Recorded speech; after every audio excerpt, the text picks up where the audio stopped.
Hey everybody, HomeSliceHenry here, and in today's video we are taking a look at an awesome spice pick in the Open Ultra League. We are taking a look at ZANGOOSE. And I did build this ZANGOOSE a while back, but I never really tried it out, so I figured, you know what, today's the day, may as well try it out and see how it performs. And honestly, I had a blast running it. To be fair, ZANGOOSE is stupidly glassy, but with a moveset like Shadow Claw, Night Slash, and Close Combat, it can be devastating as a closer if you're able to give it an energy or shield advantage. So without further ado, let's hop into the matches and let's take a look at the Goose in action. Hopping into the first match, terrible lead in Stunfisk. We're going to save swap into our XL Greedent, and we're met with a Shadow Machamp.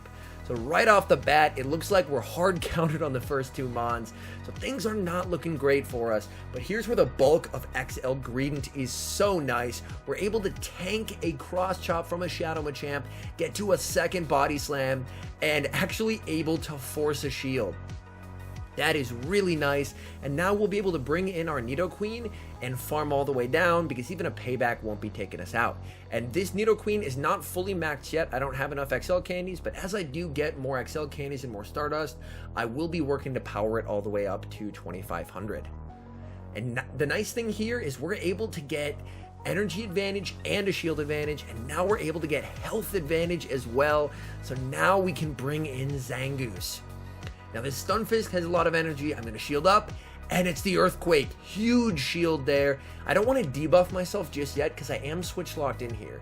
So I am going to be going straight for the Night Slash.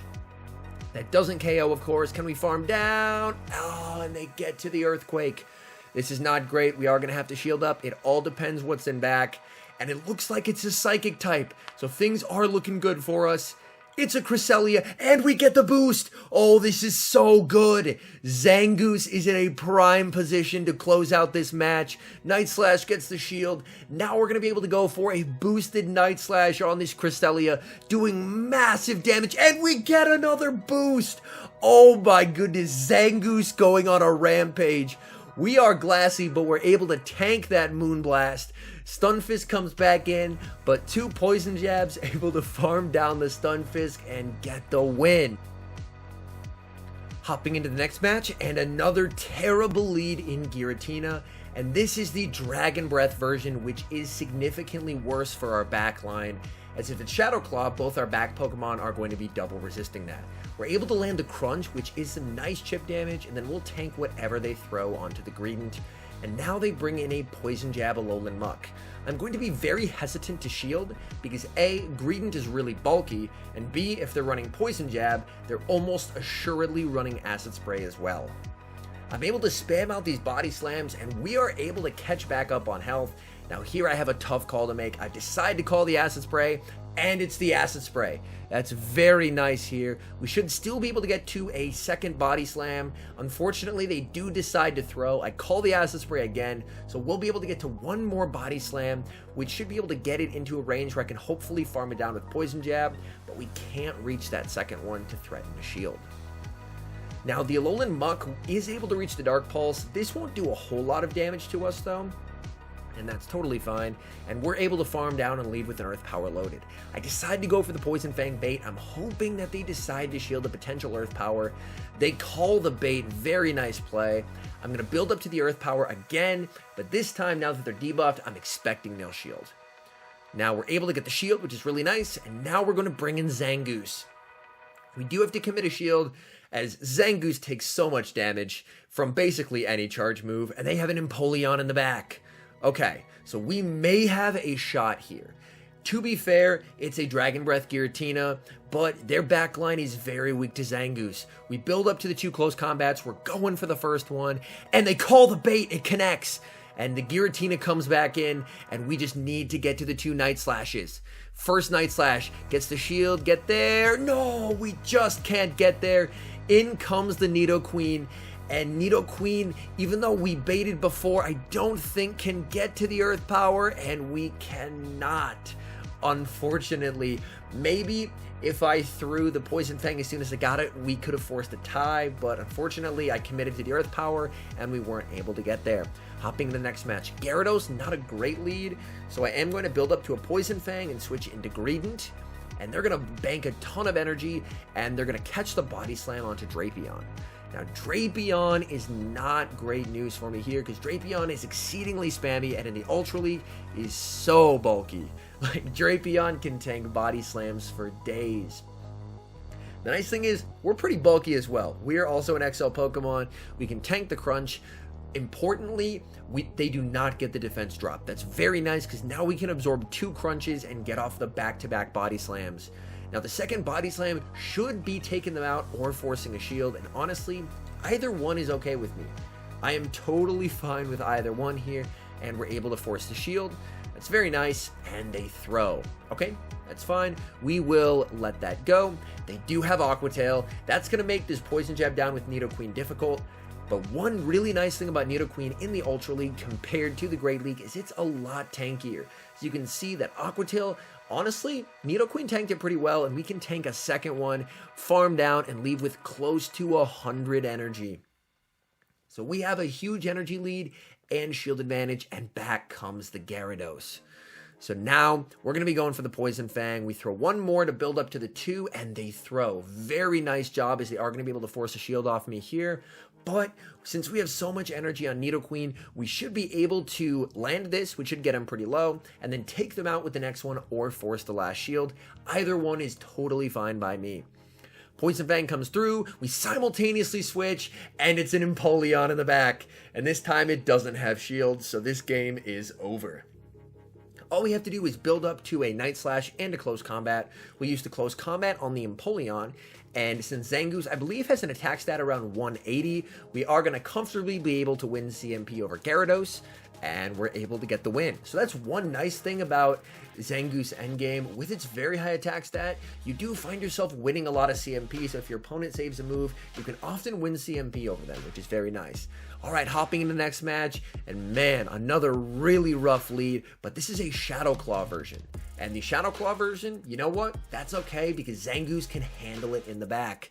And they switch a Talonflame into my Greedent, and that's definitely not what we want to see here, as they are going to be double resisting the Bullet Seeds. We also really don't want to see that lag, as they're able to farm all the way up to 100 energy on the Flame Charge, but we are absolutely loaded on energy. We should be able to get to so many Body Slams here, and I decided to throw back-to-back. I should have just thrown one more instead of trying to deny there. That was a mistake, but we're able to reach another Body Slam. So we'll be applying a ton of pressure to this Talonflame, able to get both shields, and they throw. That's so good for us. Flame Charge, you know what? We're fine with that. We'll take our 2 shield advantage. Now, this is a tough call. I decided to call it. It's not the Brave Bird, it's the Flame Charge. That's so big. Now we're able to save 2 shields for Zangoose, and with 2 shields in the back, and they've already showed they don't have a counter user, Zangoose is going to absolutely dominate in the end game. Dragon Claw, we're shielding that up. We have 2 shields. To be fair, Dragon Claw is not going to kill us, but it does a lot of damage. As you can see, Night Slash, huge damage. We get the boost as well. And oh no, show me what's in back. I'm ready.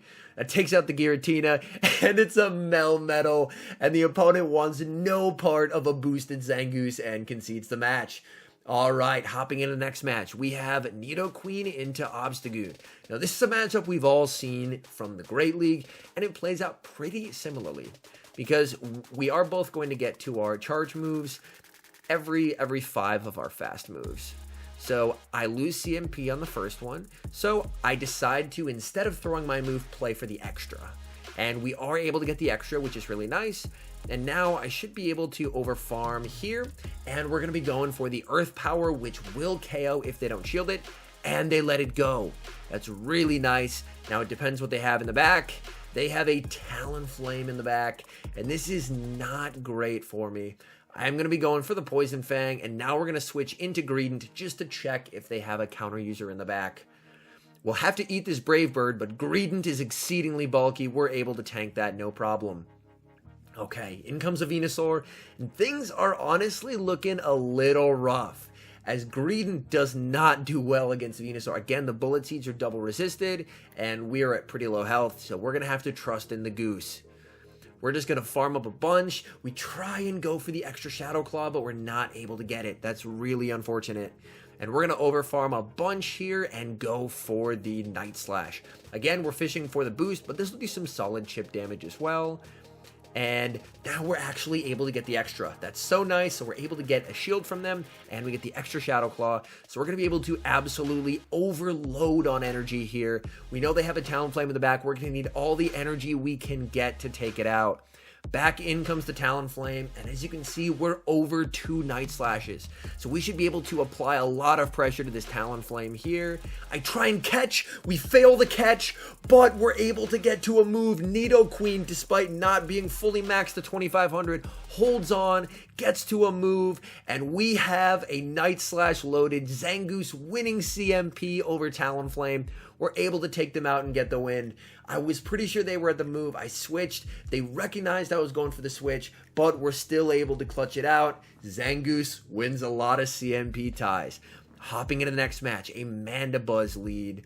Now this is pretty okay for Nidoqueen. It'll definitely be better once I'm fully maxed to 2500. I just don't have enough Stardust quite yet, so we're rocking the underpowered Nidoqueen for now.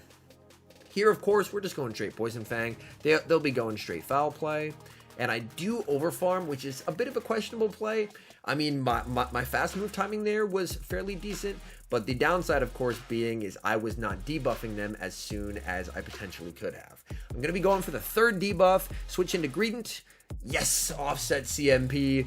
And we're going to be able to catch the Foul Play onto our Greedent. Let's see what they have in back.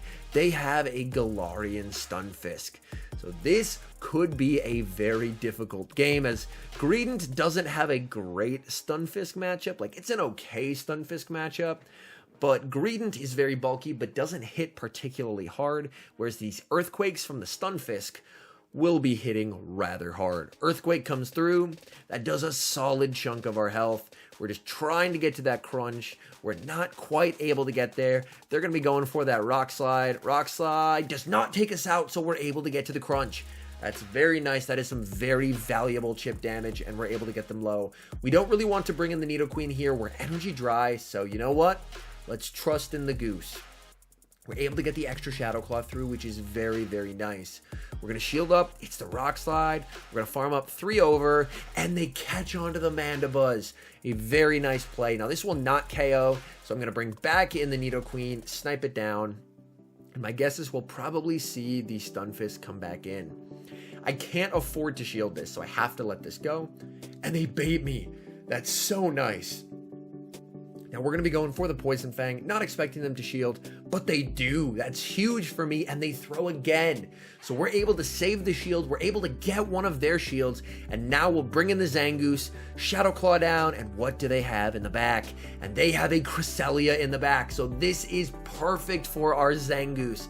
Zangoose does very well against this opponent's back line, thank goodness, and we go for the extra Shadow Claw, and we're able to get it. We're going to be shielding up the Moonblast. We need there to not be an attack drop, and there isn't. As you can see, we're at 2.5 Night Slashes here. Zangoose is so spammy, and the timer's coming up as well. We're able to build to the back-to-back Night Slashes. They are just short of a move, so we're able to hit them with the back-to-back Night Slashes. As the timer expires, we take them out, and that is going to be a good game. All right, hopping into the next match here, we have Nidoqueen into another Gyarados. Again, this isn't great for us, but this time I actually am going to throw the Poison Fang before I switch, because you know what, let's get some damage on this Gyarados early, and now we can bring in the Greedent, and they're throwing a move here, and we'll tank whatever they throw. They throw the Crunch, please no debuff, and we don't get the debuff. That's very nice. And they're going to bring in a Shadow Lapras, which is a very cool response to a Greedent there. Just Shadow Lapras as a whole. I really wish I had a good one. I don't, but hopefully one day we're able to apply a ton of pressure to the Shadow Lapras. They build up a ton of energy. I'm going to call the Surf. We correctly call the Surf, and now we're going for the Crunch. This will do extra damage. Hoping it'll KO, does not quite KO, which is unfortunate, but you know what? We can let this go, and we should be able to farm down with the Nidoqueen, and we only have to take 2 Ice Shards, which is very nice. And now we have a bit of an energy lead, so if they bring back in the Gyarados, we'll be able to apply some nice pressure to this Gyarados, as another Poison Fang is going to get it low, and we're going to bring in the Zangoose. Unfortunately, we're not quite able to farm them down before they get to a move, so I am going to be shielding this up. What's in back? And it's the Giratina. So this looks like that this was actually a version of my OG Open Ultra team, just with a Shadow Lapras. So very, very cool to see, but unfortunately, double normal in the back means there's not really a place for this Giratina to run. We're just going to overfarm a ton with this Zangoose. Going for the Night Slash, able to get the shield. They're throwing. Now I definitely have to shield my Zangoose here, as the Dragon Claw will be taking us out. I believe I get outpaced here. I'll be honest, I'm not 100% sure of where their energy is, so I'm going to throw one more. I get the boost, I switch out to try and catch, and I fail to catch. I go for the Poison Fang, and they catch onto the Gyarados. So this game is far from over. We have to undercharge that to get a little bit of extra farm. In comes the Giratina. They're going to be throwing a move. We do live a Dragon Claw here. It'll get us low, but we survive it. And we're able to get to the Poison Fang. So I failed the catch there, which almost gave them the win. But Nidoqueen, too bulky, able to clutch it out for me. All right, hopping into the next match. All right, a bit of a weird laggy start there, but we have Nidoqueen into Scrafty. They're instantly switching out into Cresselia, and I'm going to be bringing in Greedent. I like using Greedent as my counter swap to Cresselia, because as opposed to Zangoose, where after I take a move, I'll have to start shielding, Greedent can take quite a few moves from Cresselia and still be in a pretty comfy spot. We're going for the crunch, hoping for the debuff, and we get the debuff. That's so nice, as now the second crunch does huge damage, and we're able to sneak through a Bullet Seed. Things are going incredibly for us here. We're able to tank a second move just fine, and now I'm actually deciding to go for the Body Slam bait, hoping to get the shield. We get the shield. They aggressively switch in with Scrafty. They try and snipe, but unfortunately, I'm able to see that the Scrafty swapped in, and we're going to bail into Nidoqueen. They're probably going straight Foul Play here. Honestly, that's fine, because Foul Play doesn't do a whole lot. Again, XL Nidoqueen is pretty tanky, and we're going to be going for the Earth Power here, and they're down a shield, so I'm hoping that they're going to no-shield this, and they do no-shield it. Okay, thank goodness. It's very nice. Cresselia comes in and throws, and I'm thinking that if they're bringing in Cresselia, they go for the Future Sight, which is wild. They could potentially be weak in the back, and there's a Talonflame. Now, seeing Talonflame here is honestly not great for me. I switch into Greedent, and I try and throw the move there on the CMP. Unfortunately, not quite able to pull that off, but now we should be in a pretty good position since they did throw on the Greedent, where Zangoose will be able to comfortably close this out for us. Flame Charge, that's fine. We'll be going for the Night Slash, and then we'll be able to throw a Shadow Claw or two more, get to the second one, and, well, we don't even overfarm there, and that's going to be enough to take out the Talonflame, and from there, the Cresselia concedes the match. So all in all, I had a ton of fun running Zangoose. It took a few sets to get the hang of it. It's very, very glassy.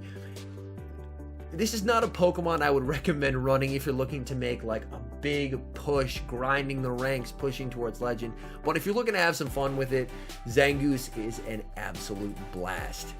Anyways, thank you guys so much for watching. If you're enjoying the content, make sure to leave a like and subscribe to the channel if you haven't. And a special thank you, as always, to our members here on YouTube. Like, people who support the channel through memberships, y'all are so wonderful, and the support is incredible. So from the bottom of my heart, thank you, thank you, thank you. All right, and until next time, I've been HomeSliceHenry.